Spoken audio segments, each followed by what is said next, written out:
What's going on, everyone? Welcome back to Will and D, and today we're going to be previewing and reviewing some college football. I'm here with Jeffrey from Only Talk Sports, and I'm so excited to talk, especially next week. But we still have some great games this week too to go over, and it's going to be a ton of fun.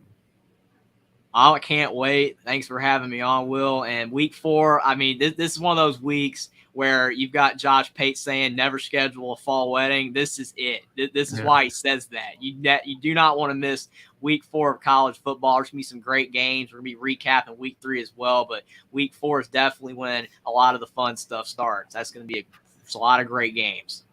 Mm-hmm.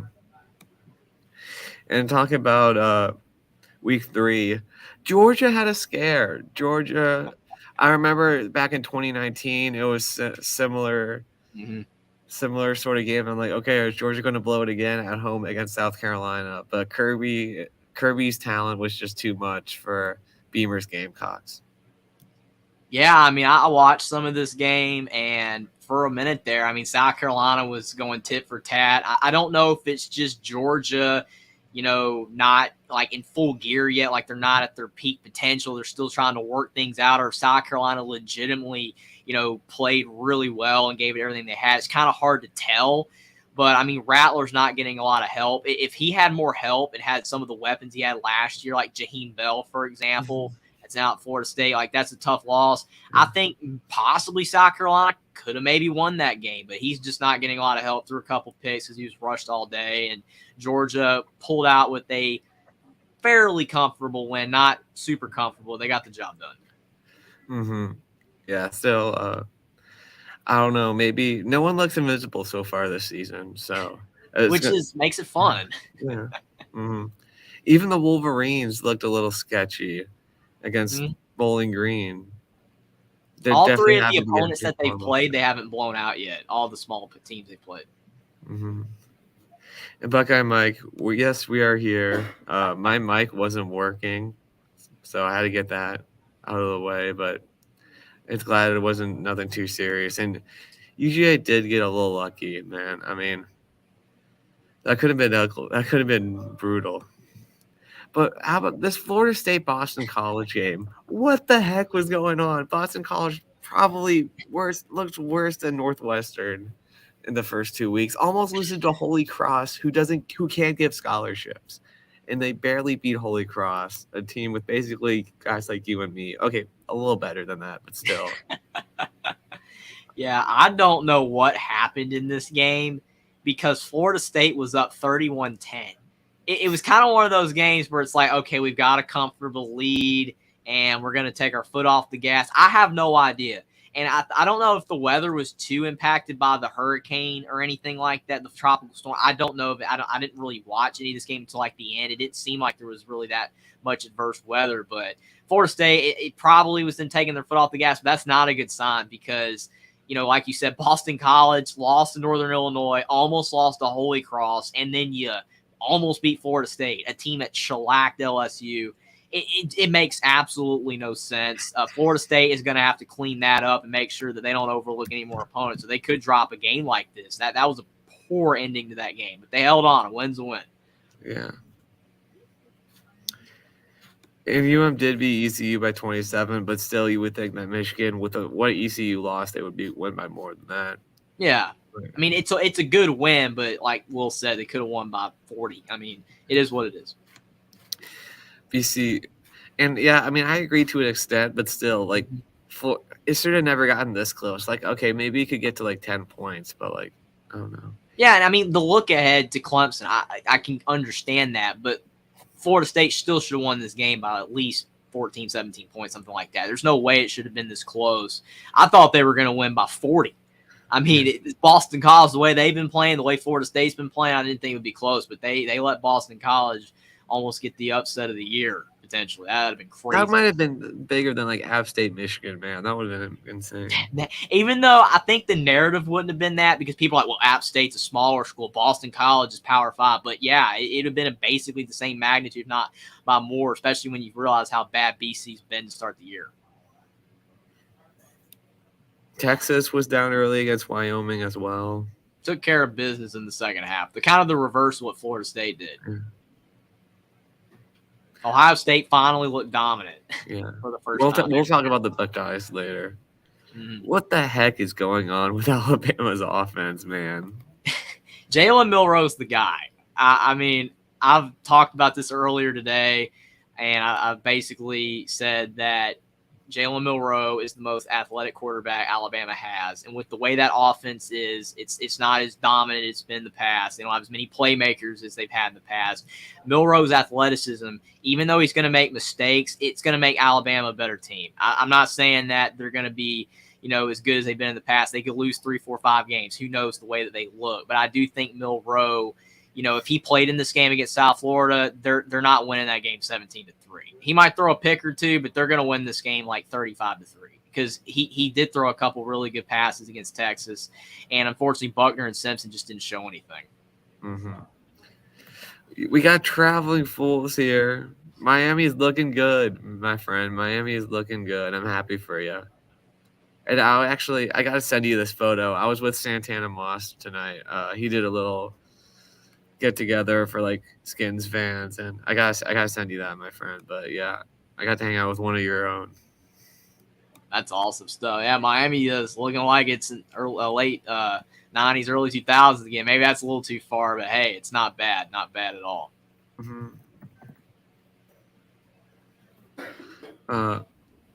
Yeah, Tennessee once again cannot win in Florida. It's just cursed. It's like Notre Dame and Ann Arbor. Mm-hmm. Yeah, that game right there, I almost picked Florida. I don't know if you remember last week when we were talking, about this game. I was so close on picking Florida, but I think I went with Tennessee by like 3. Something told me Florida was going to get it done because the thing is with a team like that, they look bad against Utah and they've looked rough for a year or two, but they have talent still. And when you've got that home crowd, that they juiced that team to the nth degree. It was insane how much better Florida looked against Tennessee versus how they played against Utah. The parallels weren't even close. And that crowd juiced them up. That was the best Swamps looked in a long time. Like there were moments in that game where it felt like the Swamp was Tim Tebow's Florida atmosphere. That was insane how loud that crowd was. And Tennessee, Joe Milton made a couple mistakes. They never got into any rhythm or flow. And when you're on the road like that, you never want to go down early by 2 or 3 scores because once you do, it's hard to come back, and they did not. If they had been able to get ahead of Florida, I think they could have won. But since they fell behind early, they had no chance. And like you said, still haven't won there since 2003. That is a long time. I wasn't even born yet. I fell into the trap that I thought Joe Moon was going to be as good as Hendon Hooker, but in this game he looked like the same guy that he was at Michigan. Like I thought Josh Heupel would turn him into magic, and it's about the decision making, though. I mean, you look at like Milroe. I mean, some of those throws he made, the arm talent's there. Joe Milton's got arm talent. It's about making the right decisions under duress when things break down, when you're in a tough environment, and those guys just have not been able to show it yet. Mm-hmm. Yeah, I mean, he was looking like just like he did against Wisconsin in 2020. Man, that was or Indiana. Oh, yeah, of course. We got Clint. We got our feet. Clint. We got the Beavers in the house. We got Clint. We got Jason. I was disappointed in Mississippi State, man. No fight. They put up no fight. Again, I will reiterate again. Rest in peace to Mike Leach. It's so sad because if he's coaching this game, there's no way they lose like this. I mean, you got Will Rogers, one of the better quarterbacks in college football, and there's no air raid. They're not passing the ball like they used to. They're trying to run the football in the SEC when you don't even have a dominant O-line. It doesn't make any sense at all. The reason Mississippi State was competitive before is because you had a guy throwing the ball 60 times, and he was getting the ball out quick before he got sacked.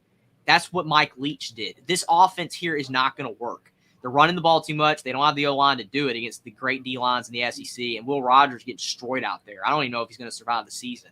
So Mississippi State, they've regressed badly, and it's all because they changed offensive styles. And LSU looked good, though, to give them credit. They did look good. Yeah, LSU probably is the second best team in the SEC, unfortunately. But, I still think Georgia's going to beat them bad.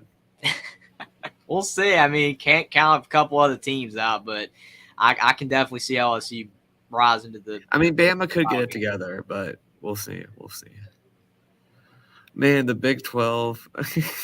I mean, the Mountaineers stood up for the Big 12, but man, the Big 12 this year has been tough. And Yeah.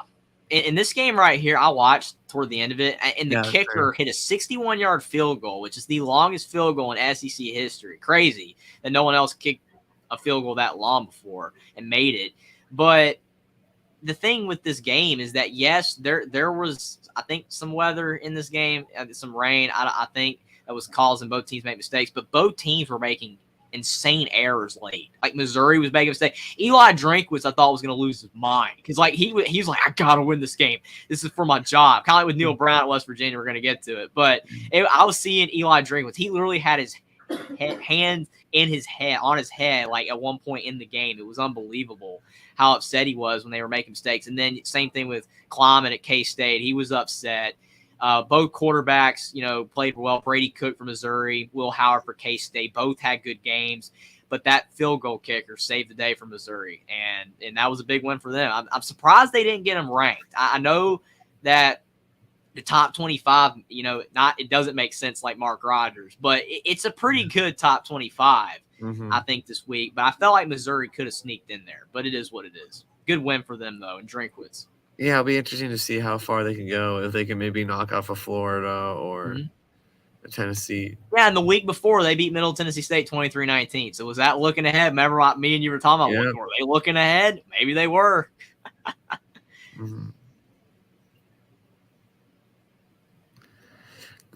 This game made me stay up way later than I wanted to stay up. up. Man, I was up still too, and I had to wake up at like 8, 9 a.m. Oh, man, I'm still feeling it. But Colorado, I thought they were done. Colorado State goes up 28-17 in the fourth, and then they're like, it's Shedeur Sanders time. Heisman moment. Can he bring them back? And he did. He did bring them back.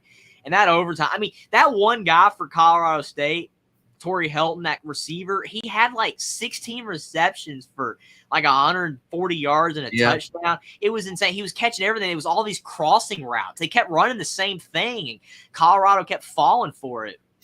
But, yeah, I mean, with Travis Hunter out, hopefully he can make a speedy recovery. But I do think that Shedeur Sanders showed that he can, handle pressure and, pulling out a win. It was not impressive for Colorado. They even moved down a spot in the AP poll, and it probably will dull the, talk of maybe Colorado being an elite team. I feel like some people are kind of backing off that a bit after this performance. But if they can, turn around and surprise and maybe do the unthinkable next week, they'll probably bring people right back on the train. I mean, there's still a lot of people on the hype train, but that just wasn't the best performance. But again, a win's a win. Man, yeah, I mean, I had to get up at like 10:30, and I was so tired, man.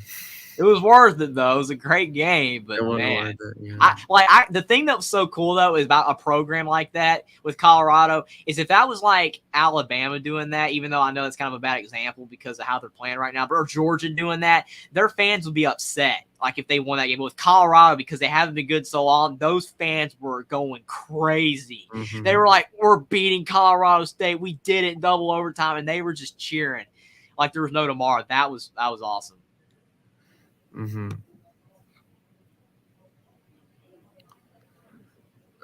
Man, you guys got so close to coming back. Indiana got so close, man. Yeah, North Carolina looked really good against Minnesota. Yeah. That was a good win for Drake May and the Tar Heels. That was the highlight of the day for me. But with Indiana, yes, down 21-0 at half, and then they come back, get it within 7, and then they literally have a goal line play, 4th and goal. Taven Jackson on the 3rd and goal play almost pulled a Michael Penix, and he reached his arm out, was just short of the pylon. So he didn't get it like Penix did against Penn State. And then on 4th down, they try to run with the running back. Should have sneaked it.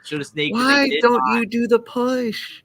I don't get it. I was saying in front of my TV, I was like, sneak it, sneak it, sneak it. And then what do? They don't sneak it. And I'm like, what are you doing? And they lose. But Indiana's not bad.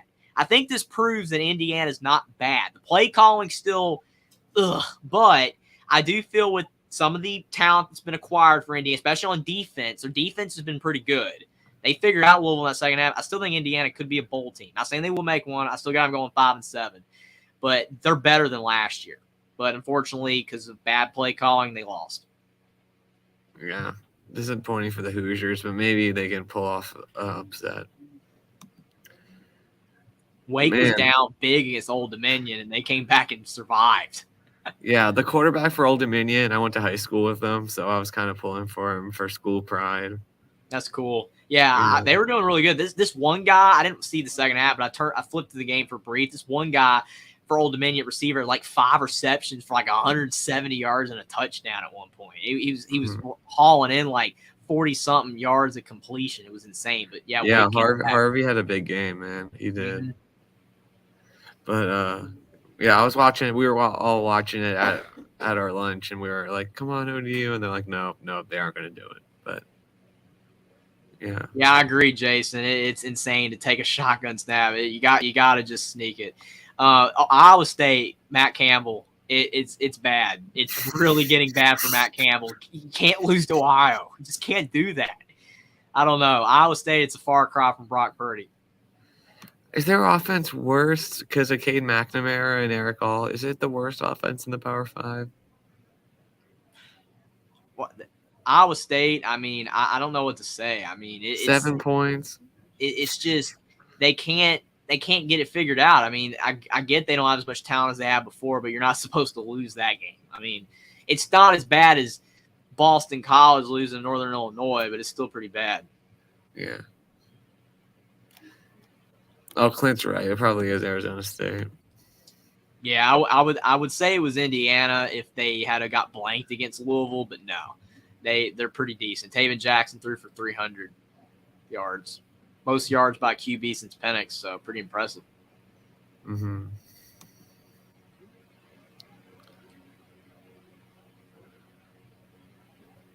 UConn lost. That stinks for them. Yeah. Cal was struggling against Idaho, but they pulled it out. Yeah. See if we can find it. Vandy. Oh, did you see this Miami of Ohio Cincinnati game? I didn't see much of it, but yeah, both Vanderbilt and Cincinnati go down. Man, I don't know what's worse. Like, UNLV's been bad for a while, and Vanderbilt had, supposedly started to get better, and they go down. And then Cincinnati, like, I knew I was doomed with Pitt because me and you both picked Pitt to beat West Virginia, and I saw this result, and I saw Cincinnati lost to Miami, Ohio, and I'm like, I should not have picked Pitt. Yeah. Bad move. Bad move. Yeah. And so yeah, that's not a good look for a Big 12 team there. Yeah, neither for Oklahoma State either, man. Oh yeah. Kane Womack. I miss Kane Womack at IU as defensive coordinator and Kalen DeBoer offensive coordinator for Indiana. It's terrible. They're missing them both. Kane Womack is really good. Shellac Mike Gundy in the Pokes. I don't know what's going on with Oklahoma State. I mean, I know Spencer Sanders is gone, but I would not have expected them to lose to South Alabama after they did beat Arizona State. Granted, I know Arizona State's not great, but they won that game. You would feel that they'd win this one. But nope. They got killed. They got killed. Like, it's not like they lost by 3 or 7. They got murdered, like you said. It's unbelievable. USA, USA, USA. Kane Womack, get the IU head coaching job eventually in a few years if something comes up. Even though I don't want Tom Allen to get fired. Just if Tom Allen, I don't know, suddenly decided to retire, Kane Womack would be a good option, or DeBoer, but that won't happen. Dang, Rice. Maybe Rice is going to – JT Daniels at Rice, man. 59-7. JT Daniels, he's trying to revitalize his NFL chances. I mean, hey, you never know. Mm-hmm. Coastal looked good. I know it's Duquesne, but man. Did you guys – that Troy JMU game was good. I mean, it was underrated. Like a good – yeah. James Madison pulling out these close wins. Barely beat Virginia by 1 point. Now you beat Troy by 2. That's how you win right there. Mm-hmm. Pulling out a win late by a couple points. Yeah. Troy's not as good, unfortunately, either, though. I mean, granted, they're still, I think, decent, but they got beat badly by K-State. Mm-hmm. Could BYU be a contender in the Big 12? 38-31 over Arkansas. BYU did beat Arkansas last year as well. And granted, it was in Provo, but this time at Arkansas, Rocket Sanders did not play in this game, which made a That difference. But hurts. Yeah. Arkansas's defense, though, still gave up 38. So even if Rocket Sanders is playing, you're probably winning 45-38 maybe if he impacts the game that much. I mean, it's not very good for Arkansas to give up that many points to BYU. I mean, if they're giving up that many points to BYU, Arkansas might give up a ton of points to an SEC team that's having a good day on offense. So I don't know. KJ Jefferson is still really, really good.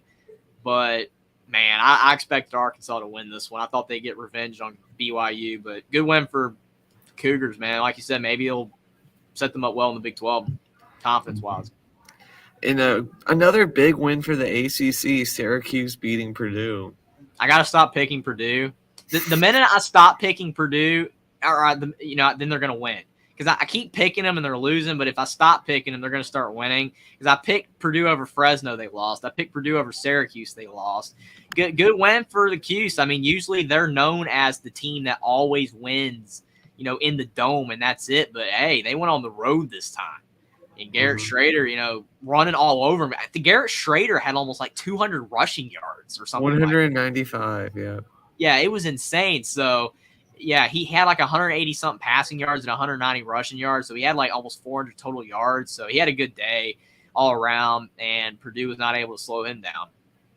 So I don't know. Purdue might still make a bowl because they're in the West, but not a good loss, I would say.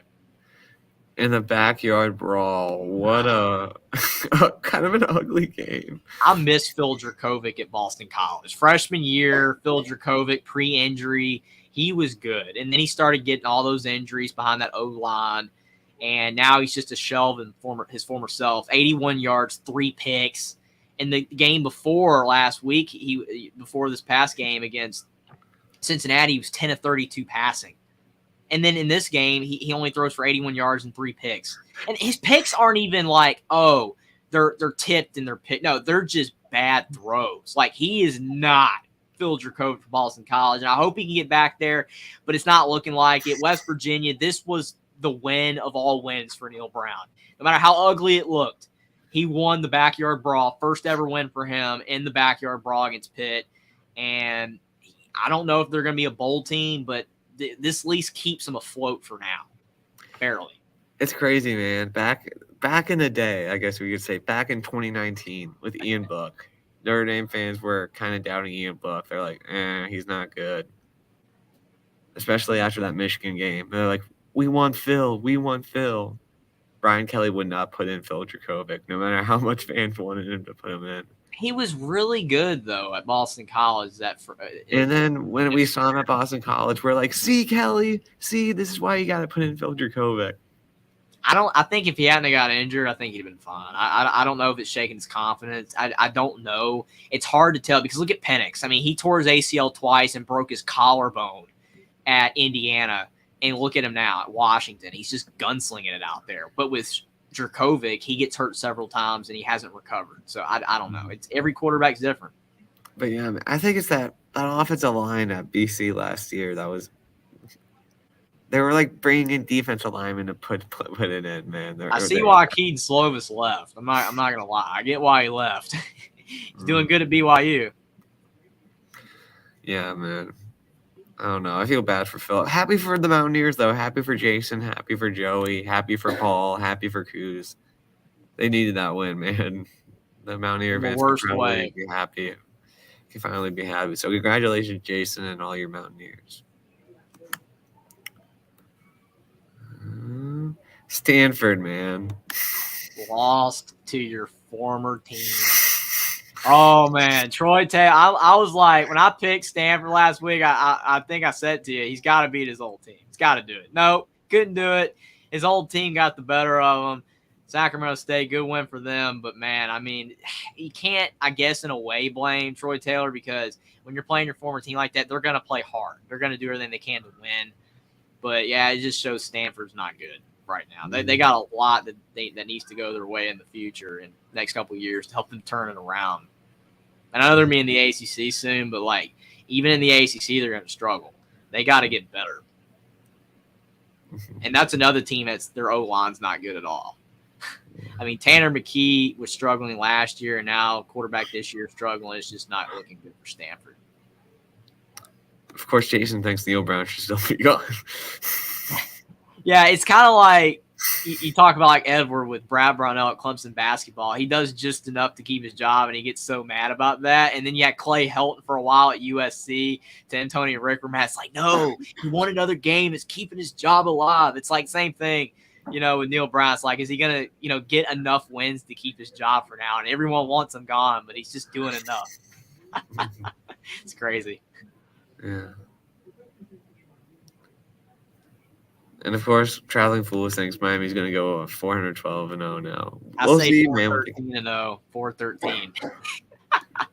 We'll see, man. I'm excited about that Carolina-Miami game coming up in a few weeks. Oh, that's going to be a good one. Looking forward to that one. Yeah. Hopefully both teams are still unblemished. That'd be even better if that's possible. Mm-hmm. Happy for the win, but come on.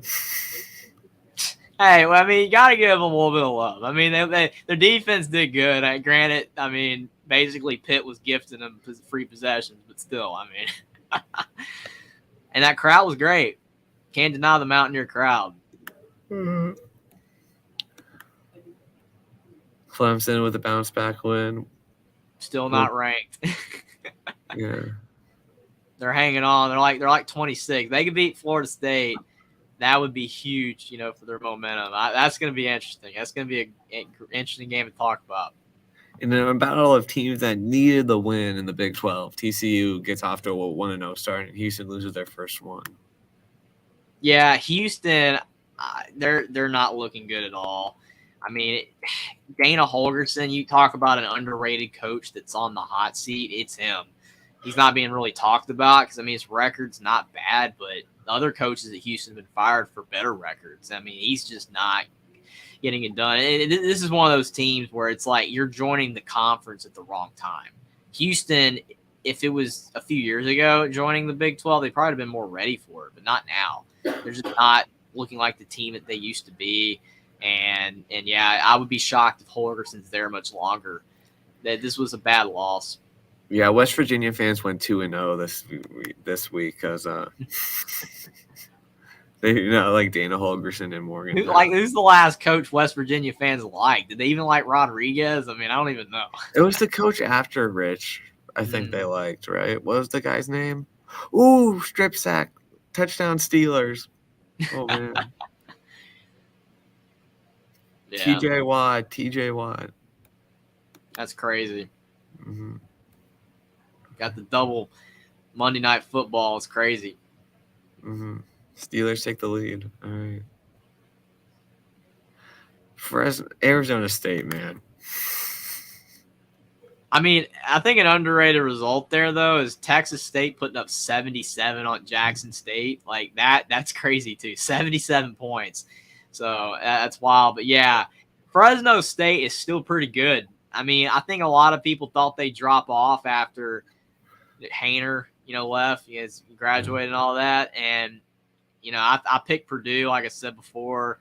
Fresno wins. They pull that one out, and they're undefeated. And Keene's playing well for Fresno. And Arizona State just isn't really, doing anything on offense like people mentioned earlier.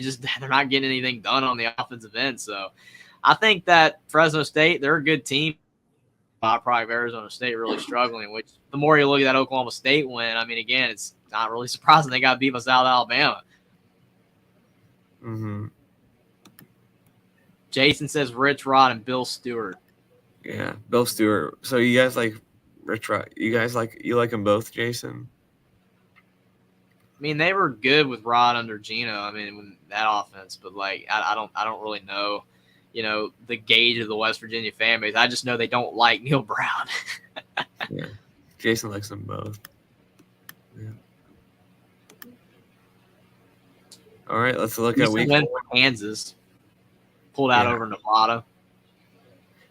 Mm-hmm. Could have won by more. I mean, Nevada's not great without Carson Strong anymore, but still a good win. Here we go, though, man. These games are going to be crazy this week. That's a sneaky game, actually. Georgia State, Coastal. I'm probably going to go with Coastal there because of the fact it's at home, and They've looked pretty good this season. Even in the UCLA loss, they weren't too bad. Georgia State's a decent team, though. They've actually got some pretty solid players. You see the quarterback there, 6 touchdowns, no picks. They could win. Now I'm going to go with Coastal by like 3. That's actually a really good Thursday night game. I wish I knew more about the Fun Belt, but I'll check it out for sure. Wisconsin and Purdue, 2 teams that need a win. This game right here is one of those underrated games, especially if you do like the Big Ten. I know there's some people that just don't like the Big Ten, the style of play, whatever it may be, that they just will not watch this game. They'll probably watch the ACC game instead, even though Virginia's 0-3. But Wisconsin, they're not what Luke Fickell wants yet. They're not able to be what he wants. They're getting there to an extent. They're showing flashes of it. But, I mean, when you've got Braylon Allen, Ches Malusi going out there running all over the place, it's kind of hard to be a full-out, not an air raid, more of a passing attack. Tanner Mordecai is a solid quarterback, but he just has not really gotten it together at the Big Ten level yet. He kind of struggled in that Washington State game. He looked better at SMU. Purdue, I mean, again, I've picked them twice, and they've lost both games. And I want to pick them again because it's at home and it's at night. And it's like, all right, you're at home, should be able to get it done. But it's like, if I do not pick Purdue, they're going to win this game. They will win. I know how this is going to work, but I'm going to go with Wisconsin this time. I feel like both sides of the ball, they're just more talented. They're favored by 6. Purdue might make a mistake, maybe a fumble, or Hudson Card throws a pick late. I think they're going to hang here. Crowd's going to be pretty good. Maybe not as good if they were 2-1 or 3-0 instead. So they're 1-2. Maybe that'll put a damper a bit, but I'm sure the fans will still show up. But I'm going to go with Wisconsin to win 24-21.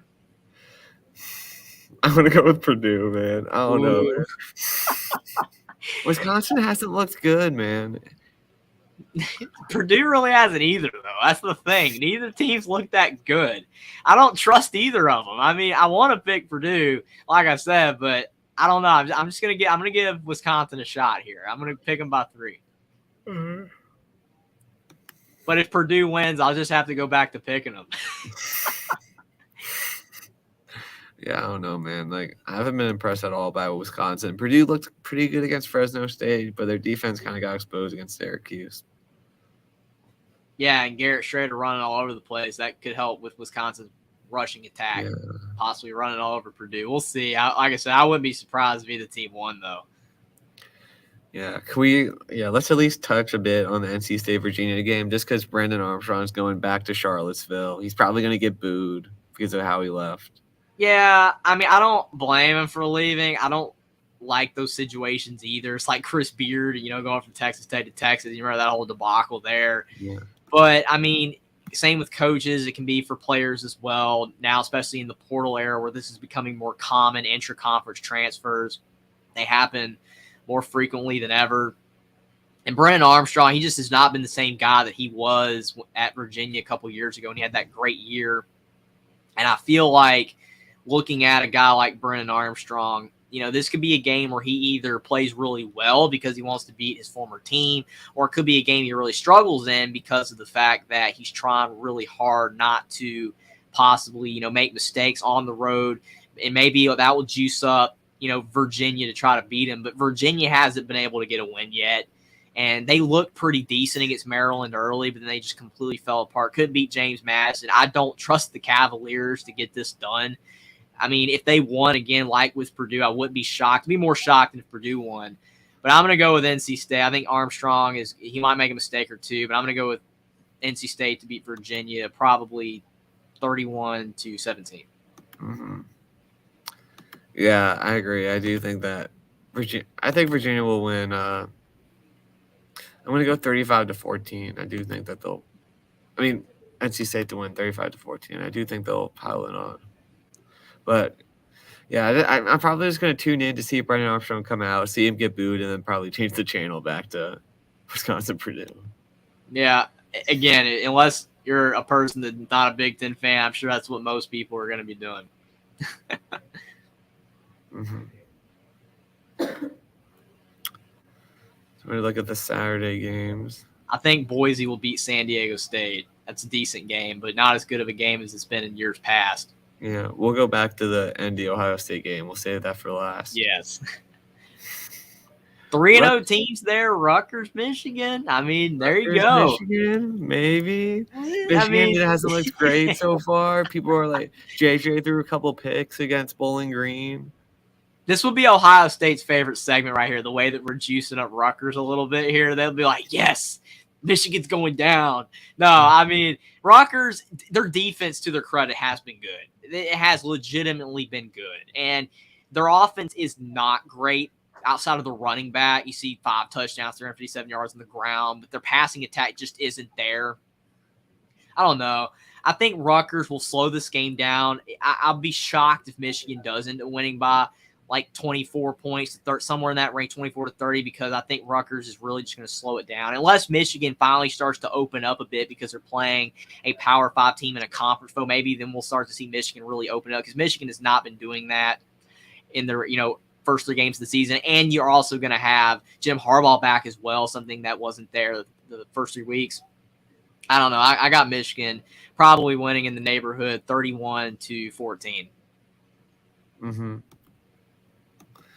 Yeah, I do think that. Oh no, I think I said 28-17 on the Big Ten show. I'm gonna stick with that. But sounds about right. I think they're gonna win by like 10-17, somewhere in that 10, maybe 21 at the max. Yeah, 24 just seems like too much for the spread. Mm-hmm. But it'll be interesting to see if JJ can keep the interceptions down for sure. Yeah, they're going to have to do that, when they're playing better teams, because they're not going to win those games if he's throwing picks. Mm-hmm. Florida State and Clemson. Can Clemson keep their streak going against Florida State? Haven't lost to them since 2014. Dominated them. Can they keep it going, or will Florida This is a game that I am flip-flopping on here. I don't know. I mean, you've got a team in Florida State that to start the year has just been dominant, looking like a top 5 team. A lot of people were thinking they could win it all, potentially. Mm-hmm. At least make the CFP. And then you have that game at Boston College. And it's like Missouri. You barely beat Middle Tennessee State, and then you turn around beat K-State. So it can happen. But I think that's really shattering a lot of people's confidence in the Seminoles, because if they beat Boston College by 30, 40 points, that spread's longer than 2. The spread right there says Florida State by 2. I feel like Florida State would be favored by like 5 or 6 if they had a blown out Boston College. That shattered a little bit of people's confidence in the Noles. This game's at Clemson, the proverbial second Death Valley. It's not LSU's Death Valley, but it's still pretty Death Valley.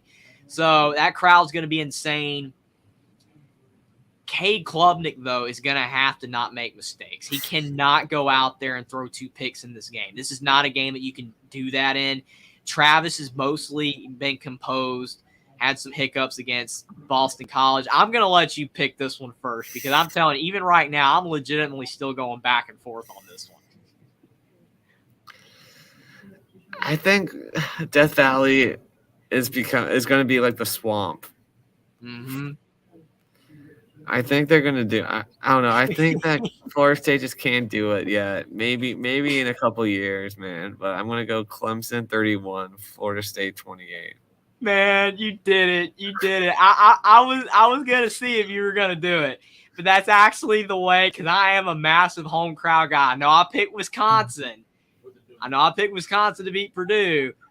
But most of the time, I go with the home team in that crowd. Granted, it's not at night, which makes me want to pick possibly Florida State, because it's not at night. And when you have a night crowd, there's something different about it being at night. When you see Florida, if that was like a noon game, there's just something about that night atmosphere that makes it a little bit better. But it's still going to be insane. Those Clemson fans are going to be coming out strong. And this feels like a measuring stick here.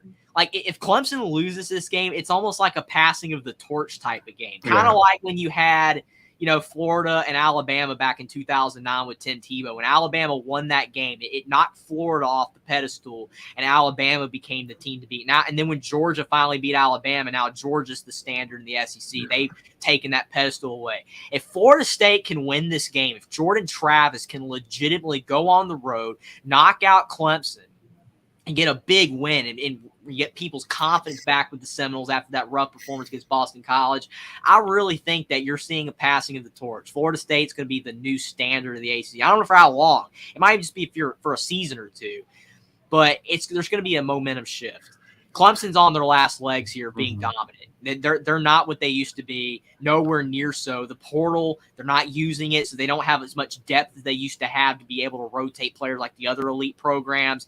But I do feel with that home crowd, Clemson's going to play as hard as possible in this game. I'm going to go with Clemson as well to win 31-28. That might have been your exact score. I think you said 31-27, but that's exactly where I'm going. Yeah. That's what I feel.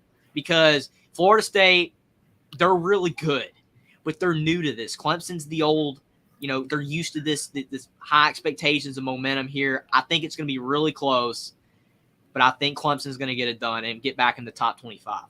Mm-hmm.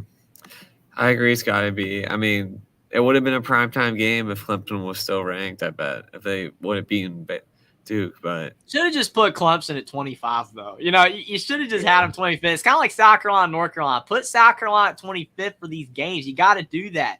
Ranked matchup there, but it is what it is. It's still going to be an insane game, even with Clemson not being ranked. They're a brand. Everyone knows Clemson, so I don't think it's going to affect it that much. And Florida State wins, it'd be huge for them, but me and you both going Clemson by one score. Mm-hmm. Oof. Army, Syracuse. Cincinnati, Oklahoma big over Cincinnati. Yeah, Oklahoma big, man. I don't know. 14.5's the spread. Like, I think they're going to win by 28. Yeah, Cincinnati's not ready for Power 5 football. Army, Syracuse could be interesting. Yeah, I mean, they could win, Army. I mean, if they won, if I saw Army 28-21 over Syracuse, it wouldn't shock me. But it's in the Dome. Syracuse got some momentum. They started out strong last season, going to that 6-0 start before they collapsed. I think they'll win. I think they'll win by 10. Auburn, Texas A&M. This is a game that's going to be so overshadowed by that Florida State Clemson game. But, I mean, it's going to get eyeballs because it's two SEC teams, and it's on ESPN. People are going to watch. I feel like here you've got A&M. They lost to Miami, but they're more talented than Auburn. And it's at home. It's hard to trust A&M. They're one of those teams that you can't trust as far as you can throw them. But Auburn, it's his first year with Hugh Freeze. I think he's going to get them there. But it's like I said, at Kyle Field, the 12th man. Connor Wegman's been solid. I think A&M will win by 7-10, something like 28-21. I think they'll win. Mm-hmm. Yeah, I agree. SMU, TCU, the battle for the Iron Skillet. I think that Kentucky Vanderbilt game though above. Vanderbilt, they beat Kentucky last year. Can they do it again? That's true. I mean, I don't know. I mean, I've lost a little faith in Vandy because they just lost last week to UNLV. But Swan has 11 touchdowns, 4 picks. I mean, thrown for a lot of yards. Granted, it is in 4 games. I don't know. I mean, they could win this one. They legitimately could win this one. I'm going to go with Kentucky by 3, though. I want to pick Vandy. They could win. It's at home, but I think Kentucky will win by 3. I want to. I mean, I would like to see Vandy win just to see Drill. I don't know if he can handle it 2 years in a row. I don't know. We have Casey Mallory. Go Hawkeyes. Thanks for checking in, Casey. Yeah, but like you said, the Iron Skillet game. I mean, if SMU had, Tanner Mordecai still and Rashee Rice, I mean, they could win here. But they could still win. TCU's not great, but, I mean, they did beat Houston pretty easily last week. And I know Houston's really struggling, and Chandler Morris is not perfect. He can turn it over, a decent amount. I'm going to go with TCU to win 31-24, though. I think SMU is going to fall short here. I don't know, man. I mean, it is at TCU. It's in Fort Worth, not Dallas. But I think it'll be close. I'll go 35-31 TCU. Yeah, I think TCU is going to pull it out. SMU, I mean, it's going to be a good game. It's going to be one of those games where if it's close late and none of the other games are close, you flip to. But, yeah, TCU, I think, is going to pull it out. Colorado, Oregon. Oregon's a 21-point favorite. Now, that line I think is a little ridiculous. I'm not going to lie. I mean, granted, it's in Autzen, so that crowd's going to be insane. This is going to feel like the Pac-12 from 2005. You got like the Cal Oregon type game, stuff like that. It's going to be great. I can't wait for this one. Granted, this 3:30. Look at this 3:30 window. Colorado, Oregon, UCLA, Utah, Ole Miss, Alabama. That is unfair. Like you literally need the YouTube TV split screen thing for this. I mean, this is ridiculous. I'm going to be flipping channels every commercial. Like it is insane how many good games there are right here, just on the screen. These 3 games, but Colorado, they survived a scare against Colorado State in the Centennial Cup. And I feel like that's going to help them out. Kind of like you saw UNC with App State, they rebounded. You saw Missouri with Middle Tennessee State, they rebounded, they beat K-State. I feel like that struggle with Colorado State will help them. I think it's going to make Colorado more confident. Granted that this environment, I know Colorado won at TCU, and that was a good environment for Shedeur Sanders. But it's not Autzen. But it's not Autzen. It's not even close. And going up there, like I know, granted, the elevation with Colorado playing in that, the elevation helps them out when they're traveling like this, these environments in the Northwest, but it's still traveling a decent amount, to Oregon. That crowd's going to be insane. Bo Nix is, I hate to say it, but he's Mr. Reliable. Granted, I know 3 years ago, no one would have said Bo Nix was Mr. Reliable. He's turnover prone. He always making mistakes at Auburn, but now he's Mr. Reliable. He's always playing well for the most part at Oregon. I think Colorado has a shot in this game. I'm not going to say that they don't, like some people that have kind of turned on them a bit after they barely won against, the Rams. But I'm going to go with Oregon, not to win by 21, but I think they're going to win 35-27. I think that Shedeur Sanders is going to keep it close with his talent and athleticism. Travis Hunter probably has no shot of playing this game. I don't really know any update on him. But Colorado's going to try, but Oregon is going to get it done. Bo Nix, more experienced quarterback, and they've got talent. And Autzen's going to be insane. They're going to win. Mm-hmm.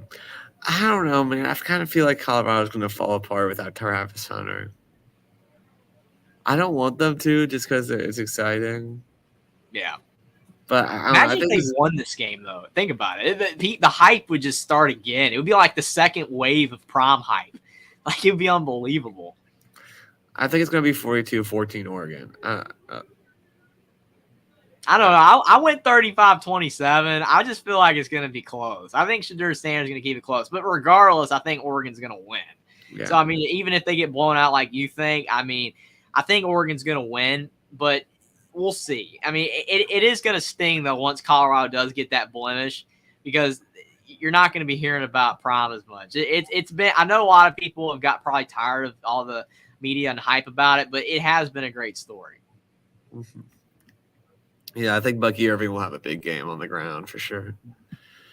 For the Ducks. UCLA, Utah. This is a game that I'm just very conflicted with here, because Cam Rising is a difference maker. And him being out makes Utah not as good.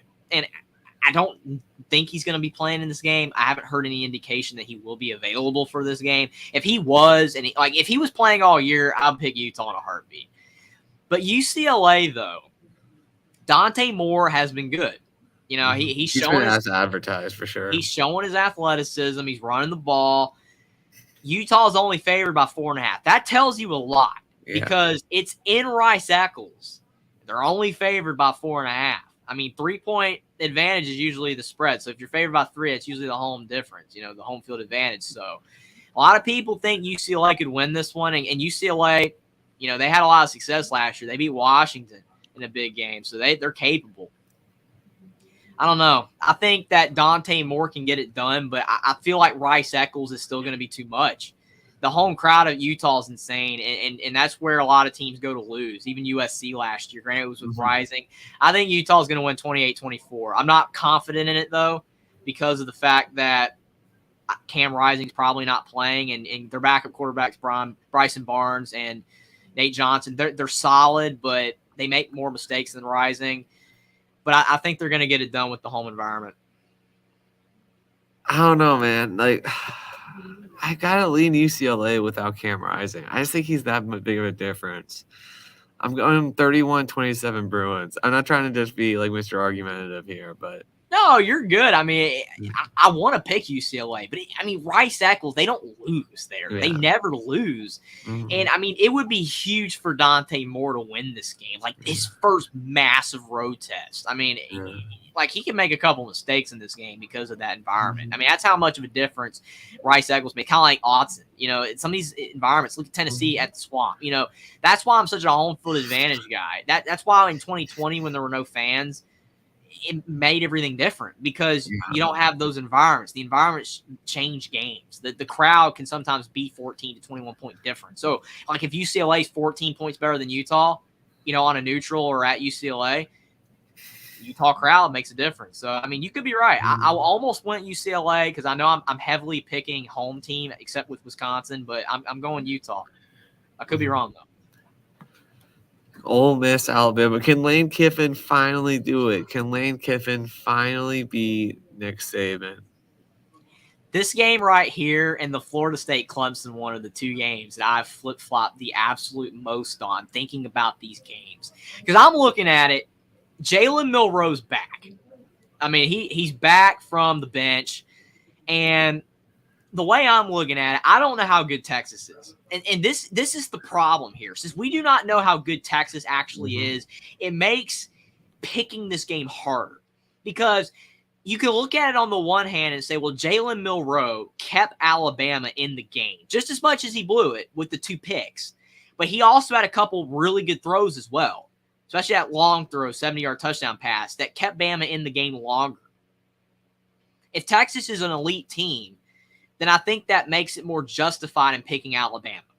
But if Texas is not, and we find out later in the year that they're still an 8-4, 9-3 team kind of deal, then possibly Jalen Milroe, you know, it's not as big of a deal. But Alabama looked awful last week. The worst performance I've ever seen in my life from Alabama, because I was 3 years old when they played UL Monroe. I didn't see it. I was a toddler. I started watching them in the 09, and that's when they started getting really good. So they were terrible against South Florida. And granted, you know, you look at the 2 quarterbacks that played, Tyler Buckner, Ty Simpson, they both just didn't look like they're ready, which is ironic with Buckner because Tommy Rees is the OC. And Tommy Rees was at Notre Dame, and Tyler Buckner was at Notre Dame. You think that the connection would be there, like with Penix and DeBoer at Washington when they were both at IU. You feel like it would just work, but it didn't. It didn't work there in that game. And then Ty Simpson didn't really get it together either. But Jalen Milroe, he gave Alabama a chance against Texas, and he's back here. His athleticism is off the charts. He's going to run a couple big, you know, gains here. And Ole Miss hasn't been super impressive to start the season. They've had moments where they haven't looked that great, but they did win at Tulane. They did beat Georgia Tech fairly easily. I'm going to let you pick here first, man. Again, when I'm struggling, I got to let you pick first.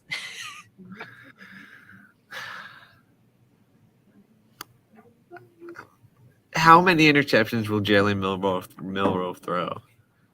It's a key factor. If he throws 1, Bama probably wins. If he throws none, they're going to win. If he throws 2, 50-50, 3 or more go, it's over. Ole Miss is winning. I agree with you. It's a measuring stick. That's the padlock stat, as Josh Pate would say for me. Mm-hmm. I'm going 3. 34-28 Ole Miss. I don't even know what to do here. I mean, I don't know. I've picked home team almost every time.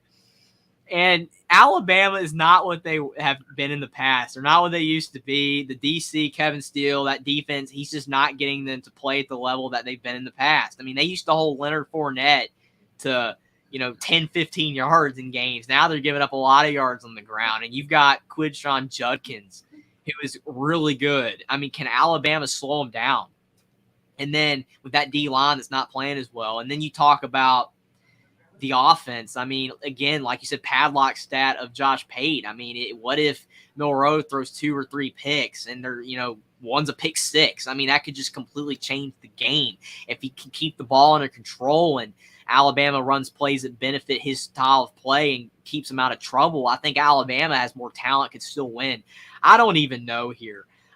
All I know is that I think Ole Miss is a good team, but I don't think they're a great team. I think they've got a lot of talent, but I just don't know if they have enough talent. And it's still going to be in Tuscaloosa, which makes a difference.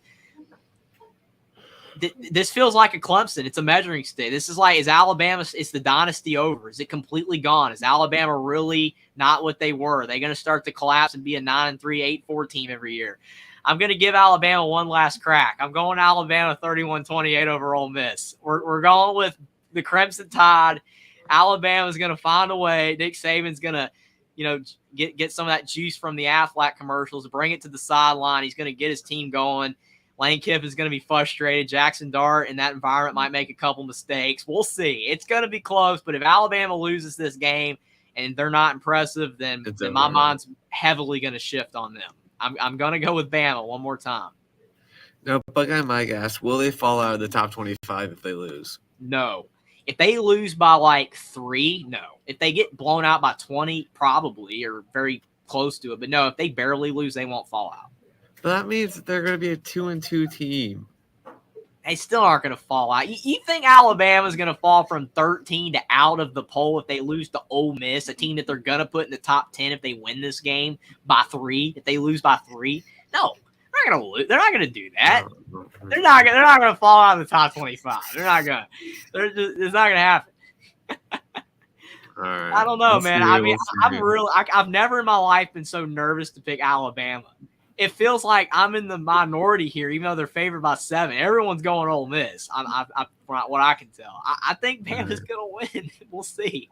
31-28. Ooh, Maryland, Michigan State's interesting there. Michigan State's not great, but it's on the road. Maryland, I'm going to go Maryland. I think Maryland has enough talent. I'm going to go Maryland by 10. Michigan State, they got destroyed against Washington. I feel like it's going to make them angry, and maybe they'll come back out and play a little better here. And Maryland does have a really tough game coming up soon against Indiana, So, I mean, maybe that will get them looking ahead a little bit. I mean, I don't know. I feel like Maryland's going to win by about 10. They're going to win. Jokes aside, Michigan State is not playing that well.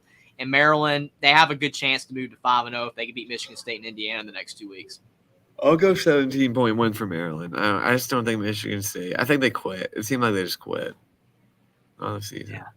We'll see. It's like with those other teams, kind of a measuring stick to see where Michigan State season is going to go. If they don't show up to play here, they're probably going to have a really bad season. Should be a 4-0 start for Louisville against Boston College. Yeah, I would say that Louisville should win that one by 14 at least. I'll go 31-14. This is a good, sneaky little game. BYU and Kansas. Yeah, and the thing that stinks so bad about it is it's on the best window of the day. You've got Notre Dame, Ohio State coming up tonight, but the cumulative games that are really good at 3:30, people are going to be watching those 3 games: the Colorado-Oregon game, Utah, UCLA, and then Bama, Ole Miss. No one's going to be watching this game, and it's good. Like this is one of those games that should be at like 10 o'clock. Granted, it's at Kansas, but like if it was at BYU, maybe it would be on later. Like this is one of those games that needs its own window of like being the best game. It's a good game. I don't know. Kansas, they didn't beat Nevada by that much, but it was on the road, to give them some credit. BYU, they beat Arkansas, but BYU is one of those teams that when they beat a good team, they usually follow it up with a bad performance. I've noticed that a lot. Like last year, they beat Arkansas and then they lost. I forgot who they lost to, but they did lose the next week. So I don't really trust them here. And it's in Lawrence. That crowd's much better, man. I mean, Leipold's getting those fans there. Yeah. Keen Slovis has been good to start, but Jalen Daniels is great, and Devin Neal's a good back. I don't know. Another game where you got to go first, man. I feel like Kansas's passing attack will key them to victory. I'm going to go 34-24 Kansas. Man, this time I think I'm going to break the mold and go road.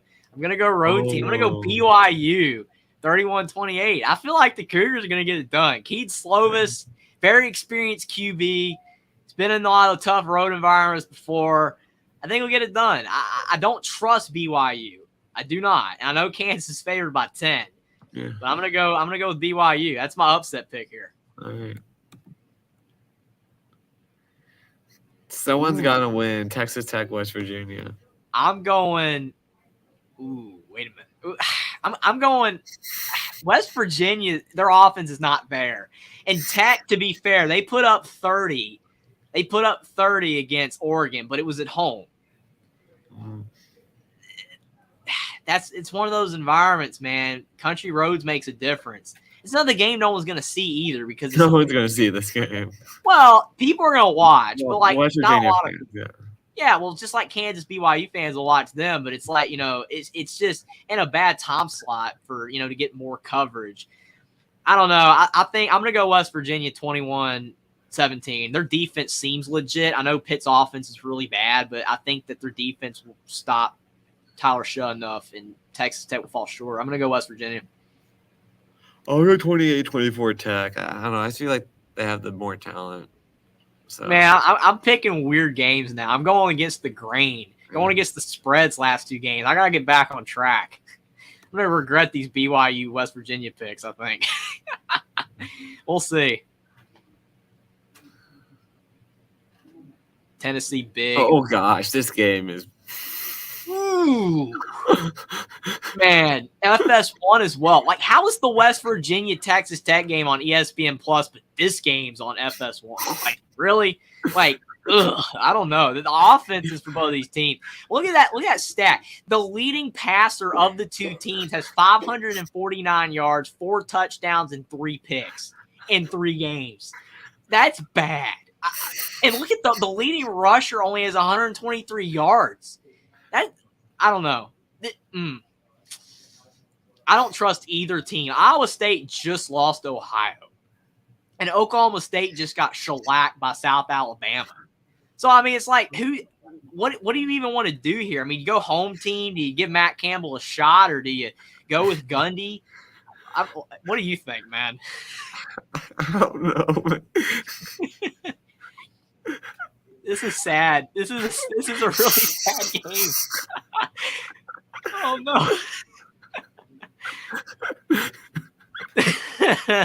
Iowa State's favored by 3.5. So obviously the odds makers think they're a 0.5 point better than Oklahoma State. Better than the 3. 3.5. I'll go 9-6 Iowa State. Man, I can't do it. I can't go against the grain again. Give me Cyclones 14-10. Sorry, right. Gundy. I don't know. I haven't seen either team this season. But I'll go with home crowd. Iowa State. All right. That's a game that Game Day needs to pick. That would be great. That would be fantastic if they picked that game. It'll be like, who's playing for who now? Oh, man. Oh, boy. Oh, Wake should take – these teams both should take it. Home teams should both take care of business in this one. Yeah, the CW network got a game and not a lot of people are going to be watching, unfortunately for them. Yeah, Georgia Tech's not bad. I mean, they're not a bad team. At 1-2, I mean, I know they could steal it. They could steal it. They got beat fairly easily against Ole Miss, but I mean, Haynes King's stats are good. I mean, 910 yards, 9 touchdowns, only a pick. And Wake almost lost to Old Dominion, and they're only favored by 4. So the odds makers are not heavily leaning Wake.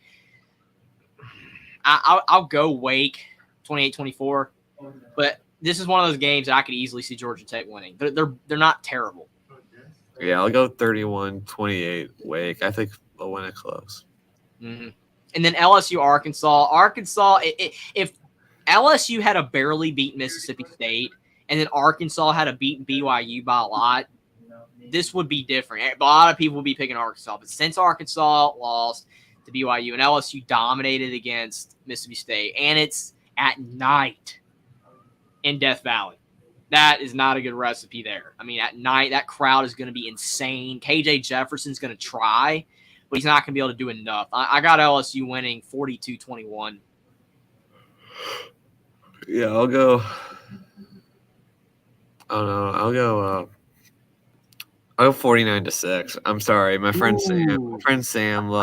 My friend Sam loves his Hogs, but without Rocket Sanders, I don't see them doing much. I hope Arkansas is not going to start trending in the wrong direction under Sam Pittman. Like the energy's gone, and they're suddenly kind of like a mid-level to not great SEC team again. I hope they continue to be really solid. It was nice seeing the Razorbacks be good, but yeah, they did not impress last week. Granted, BYU's not bad, but they probably should have won that game anyway. Yeah. Here we go. Another one of ranked on ranked matchup. Week 4 is delivering. Oregon State at Washington State. Pullman. Washington, that crowd. I know Martin Stadium's small, just like Reeser Stadium, but the fans that are going to be able to fit in that building, wow, it's going to be good at night. Well, actually afternoon, but it's going to be night late because it's going to be 4 o'clock in the West Coast. But the end of this game, it's going to be starting to get dark. So it's going to make that crowd intense at later on when if the game's close. I don't know. This is the only in-conference matchup for the Pack, man. It's the only true one left. Yeah, that's a good one. I mean, it's the surviving Pac-2 that is trying to figure themselves out. Where do we go? It's very sad for these teams. It's crazy that they're both pretty good in their last season. The Pac-12 being the way that it is like this, and now they're gonna have to figure out what's next. Cam Ward, that stat line is pristine: 986 yards and 9 touchdowns, 0 interceptions. And then you've got DJ Uiagalelei playing pretty good for Oregon State. They've taken care of business. I like both teams. I legitimately think both teams are really good. And I'm the home team guy, the home crowd. I always go with the home team. Cam Ward can get it done. I like Cam Ward a lot. And, I mean, Shadur Sanders is getting a lot more attention right now because it's Colorado and coming from the FCS. But, I mean, Cam Ward came from the FCS as well at Incarnate Word, and he's been, a really nice surprise. I think a lot of people were expecting him to have a much, more of a struggle transitioning to the FBS, but he was even pretty good last year. I mean, they won against Wisconsin last year in Camp Randall, and then they beat him again this year, which is what got them ranked at home. So they're a formidable team at home, but I'm going to go with Oregon State. Actually, I feel like DJ is going to get it done. I think Jonathan Smith, he's got the Beavers playing pretty well. The Cougars are a really solid team, but I'm going to give Clint Moses and Connor Johnson what they want. Go Beavs. I think they're going to get it done 31-28 over Washington State, but Washington State could win. Mm-hmm. Yeah, man. I don't know. I think Oregon State's just such a balanced offense now with DJ. It just gives them another layer, and I think that they're going to take this game. Like, I'm going to go 38-27. I think they'll pull away in the second. It's kind of like the last year's game when Washington State played Oregon, and Washington State had a shot to win, and they fell short. I feel like it's the same thing here. They're going to play well in this game, but they're going to fall short to Oregon State.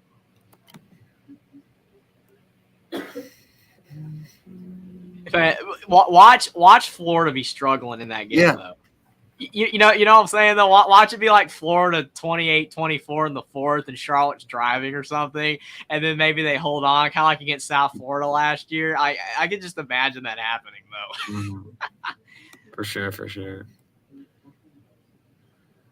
Oh, gosh. Arizona, Stanford. Arizona should win. Yeah, they're better. This isn't as bad as Oklahoma State. Iowa State, I don't think. I'm going to go with Arizona to win by 14, 20. Yeah, that sounds about right. App State, Wyoming's a pretty good game there. That's a sneaky one. CBS Sports Network, Wyoming favored by 2.5. I like that game. I think it's in Laramie. Like, I'll root for App State, but it's in Laramie. I think they'll win by 10. Yeah, I agree with you. If it was in Boone, that would make a difference. I mean, it really would. But I'm going to go with Cowboys to win by 7, 31-24. Good game, though. Yeah. Texas should take control of Baylor. Iowa, Penn State. Yeah, I got Texas by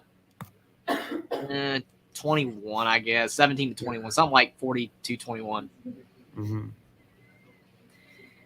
I don't trust Iowa, man, at all. I don't either. I know that some people think their defense is going to get to Drew Aller and it's going to slow them down, make this a low-scoring game. Because last season or a couple years ago, whenever Iowa was ranked highly and they beat Penn State in that game, that they were both ranked in the top 5 or whatever, like in the top 10, and Iowa moved into the top 5. They beat Sean Clifford, but Sean Clifford went down in that game. He got hurt. Yeah. That was 2 years ago. And to me, it's like that's the only way Iowa can win this one is if something happened to Drew Aller, which hopefully he stays healthy like every other quarterback. I never want injuries. So he's been good. I know he only has 4 touchdown passes, but he hasn't really been asked to do much, which is a bit scary. Like if this is a close game and he's got to make a big play, can he do it? But it's at night. And Happy Valley is going to be really insane. It's going to be another one of those environments. It's just going to be so loud that I was not going to be able to, think straight. The Hawkeyes, they're going to make it a low-scoring game, but I'm going to go with Penn State to win 24-14. Yeah, I'm going to go. What did I say on the Big Ten show? I think I said 27-14 Penn State. Mm-hmm. Yeah, I don't know, man. Like, I would like to see Cade McNamara have a good game, but I don't know. I don't think it's going to happen. It's crazy how many ranked matchups there are, though. I mean, think about it. Just so many of them. If Clemson was ranked, they would add another one. I mean, there's just so many good matchups. But, yeah, I'm like you. Penn State by around 10 to 13, 14 points sounds right. Indiana's going to win. I don't see them losing to Akron. Kentucky beat them 35-3. I got Indiana winning probably like 35-14. They'll win. Yeah. This is a sneaky good matchup, but I mean, no one's going to watch. Not many people are going to watch it, but Memphis and Missouri.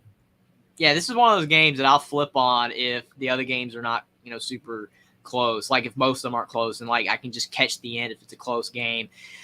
This has letdown all over it for Missouri. I mean, you could legit see them dropping this one because they beat K-State. They're on an all-time high. Then you've got a pesky Memphis team. I mean, Seth Hennigan's a solid quarterback. Mm-hmm. I know he's got 3 picks, but he's had good moments at Memphis.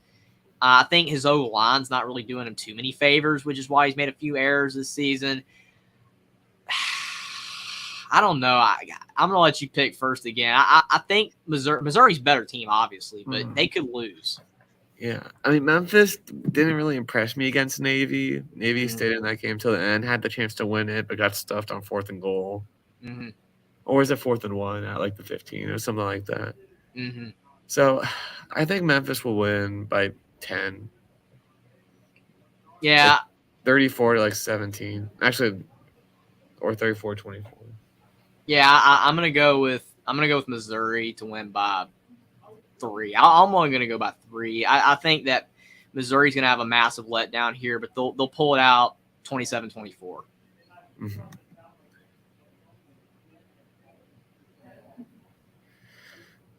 Minnesota should win. Yeah. I know Northwestern looked good last week against UTEP, but I'm gonna go with Minnesota to win by probably 10, 24-14. Yeah, I agree. Pally Manis, though, he needs to do a little better. You see his stat line up there: 1 touchdown, 3 picks, 446 yards. If it wasn't for Taylor at running back, that's not good. Those are bad stats. Yeah, I'm just fading Northwestern, man. They look terrible against Rutgers. I watched that game. Yes, they weren't good at all in that game. I think Minnesota should win. Mississippi State, South Carolina. I think South Carolina should take care of business. Yeah, if Mississippi State kept it close against LSU, I feel like a lot of people would think they could win here. But again, the offense has changed. Will Rogers is not the same offense anymore, and it's showing. They're trying to run more, which is not going to get it done. South Carolina has enough talent on defense to slow him down, and Rattler has been pressured all, the early part of the season, all year long. It's not been good for him, but he's talented enough to be able to withstand Mississippi State's defense, and it's at home. The Gamecocks should take care of business. I think they're going to win 31-24. Mm-hmm. Yeah, I'm going to go 31, but I'm going to go 17. I don't know. I just can't see Mississippi State putting up that many points. Maybe with not. their rushing attack, that's not good. Which they keep doing. It's like, throw the ball. You got Will Rogers. UNC should win. I know it's got trap game all over it, possibly. It's Pittsburgh, Heinz Field, but Jurkovic. threw 3 picks against West Virginia, 81 yards. North Carolina's deep, that front seven is going to get to Jurkovec. Pittsburgh's offensive line is not good. North Carolina's front seven is really good. And the only way Pitt would have a shot is if Jurkovec can get the ball downfield on North Carolina's, corners and safeties. I don't see it happening. Yeah. I don't see him unless he goes back to peak Jurkovec early BC performances. I don't see any shot here. I'm going to go with North Carolina to win 34-17. Yeah. I'm going to go I'll go 42-20. I'll go 42-14, man. Pitt is not going to impress me. And granted, Drake May does have 4 picks, but 2 of them were in the Minnesota game, and they easily won. I think he'll clean that up as the season goes along. UCF Kansas State could be interesting. It's a sneaky game. I mean, UCF, they didn't look that good against Boise, but granted, traveling across country, tough environment, understandable. Kansas State, they're still a good team. Will Howard's a good quarterback. I mean, they're missing Deuce Vaughn, though. I mean, obviously, he was so integral to their offense. They're just not as explosive without him. But it is at Bill Snyder Stadium, Manhattan, Kansas. It's going to be a good environment at night. Try to bounce back. Kleiman, he usually doesn't have K-State with long losing skids. I'll go with the Wildcats 31-24. I'm going to go UCF, man. I don't know. Ooh, there's your upset pick. Here's my upset. I'm going to go with the Knights. I'm going to go 31-28 Knights. I think they'll walk it off. Wow. I mean, that would be great. I could see it happening. I mean, they're a solid team, Gus Malzahn. But, I mean, it's going to be interesting. That's going to be a good environment, though. Good game. Yeah. James Madison by 10. Yeah. Easy win. Too easy. The 33.5 point spread, like that game right there. I mean, I know it's on the road, and I know weird things have happened in the desert in the past, like when Arizona State beat Oregon years ago, but that is not the same team. Arizona State's not as good, obviously, anywhere near what they were then. No Jaden Daniels, no Herm Edwards. I don't know. USC, as long as they keep their foot on the gas, they'll cover that easy and win by like 40-something. I'll go like 56-14. Mm-hmm. Washington will do the same to Cal. Mm-hmm. I mean, it's sad. Cal does have a good defense, though.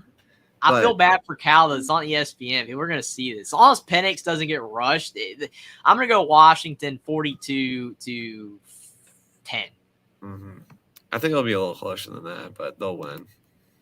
I just don't think Cal is going to be able to get to him that much. I mean, Washington, their offense is explosive. He's going to get the ball out, and Cal's offense is terrible. So I just feel like Washington's going to pull away. But you could be right. You could be closer. I'm going to go 42-10, though. All right. Yeah, the game. It's a good week as advertised, though. I mean, you talk about the headliners, but then there's some under-the-radar games. But here's the big one. Here's a big one. NBC. Finally, NBC gets a game. They get a game finally. Not those other games. Cuse Purdue wasn't bad, but you had Charlotte, Maryland, and stuff like that. That wasn't good at all. But now you've got Ohio State at Notre Dame. If you want me to pick first, I can. But if you want to go first, it's up to you because I know it's your Irish. You pick first. All right. Man, the 3 games that have been getting me real bad was Alabama and Ole Miss. It was Clemson, Florida State, and it's this game right here. Ohio State, Notre Dame. I've been looking at both these teams, and I know that Notre Dame was a bit sluggish against Central Michigan. Look ahead. No big deal. Looked pretty good against, their other 2 opponents. They haven't really played anybody super except NC State on the road. That was a good win. Ohio State, they haven't beaten anybody except a tough, vaunted Indiana defense that they won 23-3. But other than that, they haven't really played anybody. Now you're playing in the big game here. And I know it's not the game. It's not Ohio State, Michigan, but it's a pretty awesome game in its own right. And Ohio State's favored by 3.5. The line's not big, so it shows you that Vegas is respecting the Irish. Sam Hartman, perfect. And that's 13 touchdowns, 0 perfect. And that is scary. What if he makes some mistakes in this game? First super big game. I don't know. He's really good, though. Hartman is really good. He's experienced. And see, that's the thing that Kyle McCord does not have. Kyle McCord, yes, he was at Indiana. That was a little precursor of what he's going to get in South Bend. You know what I'm saying? But it's not the same environment. Notre Dame has a completely different environment than Indiana. It's going to be loud. It's going to be crazy. Can Kyle McCord handle that? Sam Hartman, he's seen it all in college. You know, he's one of the most experienced quarterbacks in college football. He's been in college football forever, as one would say. It feels like Stetson Bennett type of thing, or Hendon Hooker. Estime's been good on the ground. Yes, Marvin Harrison Jr. is a threat. You know, the wide receivers for Ohio State are really good.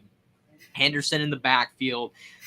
But I just don't know if Kyle McCord is ready for what he's about to get. It's going to be an insane environment. It's experience versus youth at the QB position.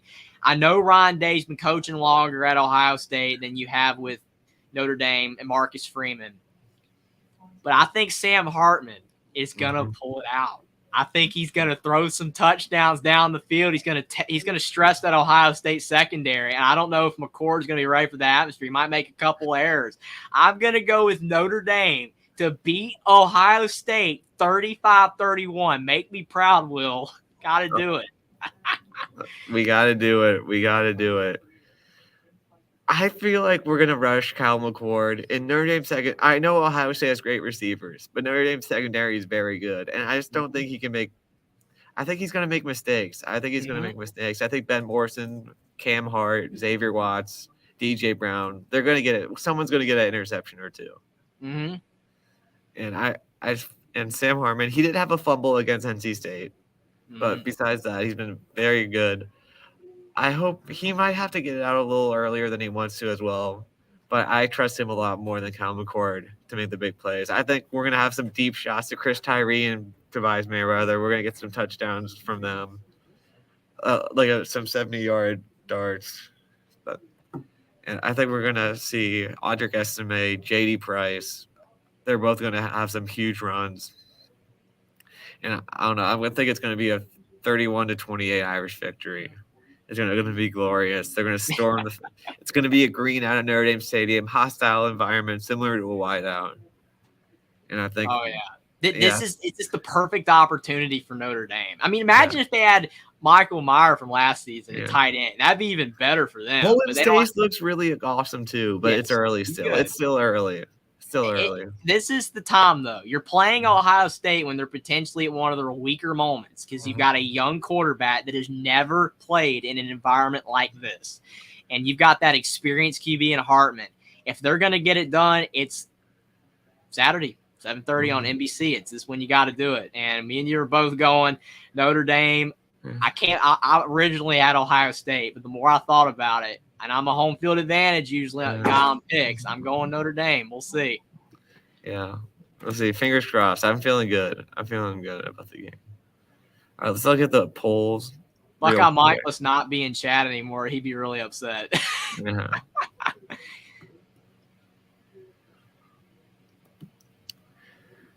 As we're going to look at the polls, not much movement up top, but definitely down below. Tennessee falling, K-State fell out. Colorado moved down 1 because they weren't super impressed. Bama obviously went down 3 because of that embarrassing performance against South Florida. Florida got ranked again for the first time in a couple seasons. Mm-hmm. So yeah, first time since were they ranked last year for a bit? Yeah, when I said that, I was like, were they ranked last year? I can't remember. Were they? I think they were ranked, and then for 1 week after the Utah game, and then after losing to Kentucky, they went back down. Well, they should stay in the rankings as long as they beat Charlotte longer than they were last year. So yeah, first time they've been ranked where it feels like they could stay ranked in a while since the Trask era. I think that as long as they win their next couple games, they can stay ranked. But we'll see. Do you think Missouri should be ranked again instead of Florida? There's an argument for it. I mean, I felt that they should be. When I talked about the AP poll a couple days ago, I said I felt Missouri should be ranked. I mean, granted, it's hard to knock anyone out. I mean, you don't really want to knock Tennessee all the way out. And, I mean, you don't really want to, I guess, knock Iowa out. But I feel like Missouri should be ranked. I know K-State. It's because it's Tennessee. They beat Tennessee, and that's massive brand. The way Tennessee's been playing last couple of years. Whereas with K-State, they're not as big of a brand. I get why they're not ranked, but I do think Missouri deserves to at least be 25th. I don't know, to replace Florida is an argument for it because Florida lost to Utah, but I don't know. I guess they just felt Florida was more impressive against Tennessee too. They beat them by 13, whereas Missouri won on a field goal at the end. I don't know. A lot of variables. All right. Well, I cannot wait for this week of college football. I'm just hoping I can enjoy a victory against the Buckeyes. But man, I'm still nervous, but I'm feeling good. I feel like Notre Dame we have the experienced quarterback. We should be able to win the game. Yeah, if But then Notre Dame again, wins, it's like it's the 80s and earlier, like when Notre Dame was like the program in college football for a while there. I mean, Notre Dame is a great program, and they have not had a lot of massive wins in the last few years. But again, this is their chance to do it. And all around, these games this week coming up are going to have a big influence on the college football playoff race, massive bowl games, the New Year's Six games, even regular bowl games. The rankings are going to be shook up no matter what happens. Teams are going to be moving up and down and all around for the wins and losses. There's so many ranked on ranked matchups, so teams are going to have to move down if they lose. So I'm looking forward to it. I mean, this is probably going to be, at least with the ranked matches, the best week of college football, especially for people that like the big matchups. I'm looking forward to it. I cannot wait to watch these games and see what happens. And it's going to be crazy seeing if Alabama can rebound, can Notre Dame knock them off, can Clemson return to glory. We'll find all that out this Saturday. It's going to be awesome. Yeah, thanks for tuning in, everyone. Remember, next week it will be on Jeffrey's channel, Only Talk Sports. And I'm sure we're going to have a lot of fun again next week. Thanks for tuning in, everyone. Thanks for watching, guys.